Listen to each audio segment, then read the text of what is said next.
Welcome to Time of Death. This video is for informational purposes and in no way meant to glorify or condone violence. In today's video, we'll be discussing the murders of Santiago Morales, who was shot and killed on Tuesday, February 28, 2017, in the 11,300 block of Long Beach Boulevard in Lynwood, and Daniel Nunes, who was shot and killed on March 6, 2017, in the 11,800 block of 2nd Avenue in Lynwood, according to LA County coroner records. Miguel Rivera was subsequently arrested and charged with the murders. The following is the evidence at trial.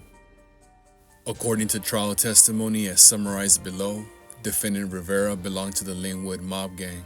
He had Lynwood mob tattoos on his head, chest, and hand. Victim Santiago Morales, age 52, was allegedly an 18th Street gang member. There was no evidence that Rivera knew Morales. Late at night on February 27, 2017, victim Morales was in his car in a parking lot on Long Beach Boulevard near Sanborn Avenue in Lynwood. The lot was behind commercial buildings and located in Segundo's gang territory.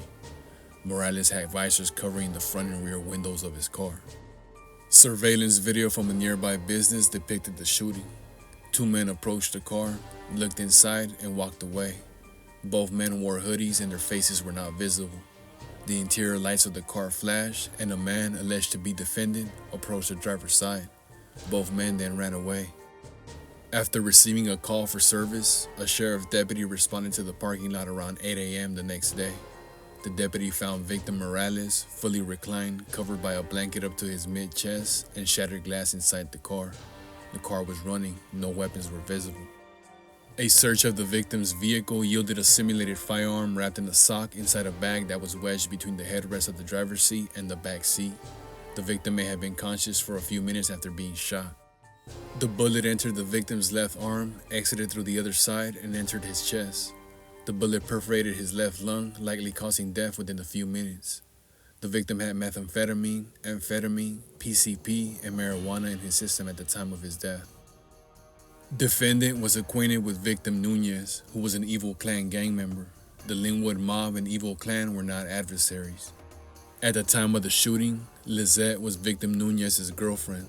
Lizette associated with members of Lynwood mob, and she knew defendant as Nutty or Get 'em. Lizette and victim Nunes frequently socialized at David Cricket Naquiso's home, a Lynwood mob hangout. Naquiso, a senior member of Lynwood mob, was the head of the gang. Lizette and victim Nunes had sold firearms to Naquiso in the past. Lizette sometimes committed crimes for the gang. Shortly before being shot, victim Nunes struck Lizette and sprayed her with pepper spray. On occasions when Nunes struck her, Lizette would call Naquiso to pick her up. As noted above, shortly before the shooting, the victim struck Lizette, who called Naquiso for help. Defendant Rivera arrived in a car driven by a woman to pick up Lizette. As Lizette got into the car, defendant and the victim exchanged words, and the victim insulted the Lynwood mob. Defendant pointed a handgun at the victim, who again insulted defendant's gang and called defendant a bitch. Lizette urged defendant to stay in the car, and she drove off with him. The day of the victim's shooting, Lizette went to the Naquiso's house to wait for defendant to arrive. Defendant was going to give Lizette a ride to the County of Los Angeles General Relief Office in Compton. Defendant, Jose Romero, known as Face, another gang member known as Stranger, and a woman Lizette believed to be Face's girlfriend picked her up. Face was a Lynwood mob member. Lizette had been texting the victim and told him that she was returning from the relief office. She told him who was in the car, and the victim said he could go to Naquiso's house and pick her up. She told him not to go to Naquiso's house because of the previous altercation between defendant and the victim. She didn't want them to run into each other again. She told the victim she could meet him halfway. Lizette let the victim know that defendant had a gun. The victim, however, wanted to confront defendant and settle a debt with Naquiso. Lizette went into the garage and heard Naquiso talking about the victim's drug debt. She offered to pay it, but Naquiso refused. Lizette found his refusal strange because the victim and Naquiso had a close bond. Lizette gave Naquiso a $20 bill and started to hand him a second $20 bill, but defendant grabbed it. Defendant said he was tired of the victim getting a pass. In between the time Lizette handed Naquiso the first and second $20 bills, she heard the victim's distinctive whistle coming from the alley behind the garage. Lizette was afraid and asked Naquiso if he had the gun. He told her he did. The victim whistled again and Lizette went to the gate. Lisette heard someone walking on the gravel in the alleyway. She testified her heart fell to her stomach. She ran outside and saw the defendant approaching. The victim's back was to the defendant because he was talking to face. Lisette warned the victim that the defendant was approaching. The victim shifted toward the defendant. Lisette was holding the victim's hand. The victim asked the defendant, "What's your problem?" and Lisette tried to calm the victim down. Lisette at this time believed the gun was still inside because Nakiso had told her he had the gun. She didn't want a fight to break out. The defendant was staring at the victim. The victim had let go of Lisette's hand. He pulled up his pants and stepped toward the defendant. Defendant pulled out a gun and shot the victim twice. Lisette jumped over the gate, screaming at the top of her lungs. Her phone fell. The victim was still standing and told Lisette he was okay. She laid him down on the ground. Nakiso and Face were gone and the garage door was shut. Defendant ran away and Lisette screamed for someone to call 911. The victim began convulsing and told her he couldn't breathe.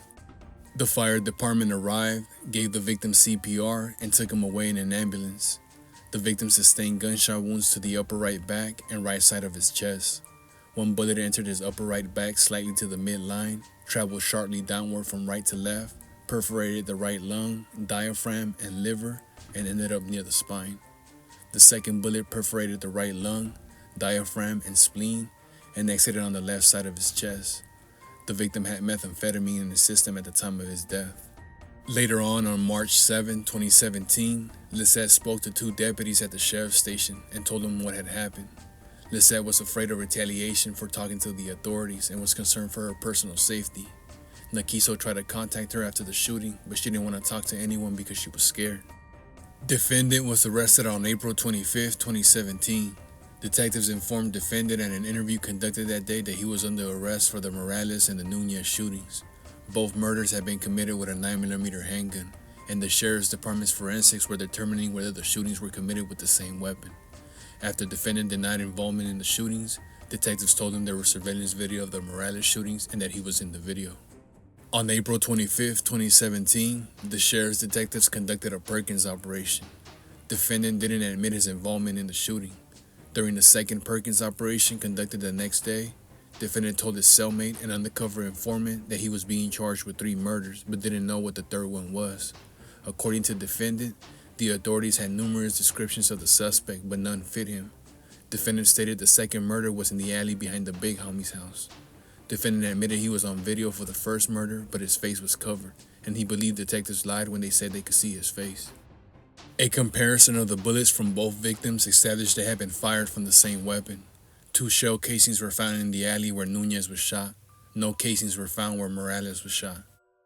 Deputy Bryce Chalmers of the Sheriff's Department's Operation Safe Streets Bureau testified as a gang expert. He's familiar with Lynwood gangs. According to Chalmers, defendant was an active member of Lynwood Mob. Defendant has a LMX3 tattoo standing for Lynwood Mob 13. Deputy Chalmers testified that Lynwood Mob was started in the 1980s and at the time of trial had about 40 members, with about a third of them active. The gang is aligned with the Mexican Mafia. Its territory stretched from California Avenue to the west, Imperial Highway to the south, and Martin Luther King Boulevard to the east. Rival gangs included the Segundos and the 211 Crips. Following the trial, the jury found defendant guilty of 2 counts of murder and 2 counts of felon in possession of a firearm. The jury also found true the gun and gang enhancements. The court sentenced defendant to 2 terms of life without the possibility of parole, plus 25 years to life for the enhancements.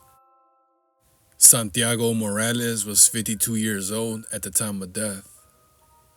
Daniel Nunes was 32 years old at the time of death.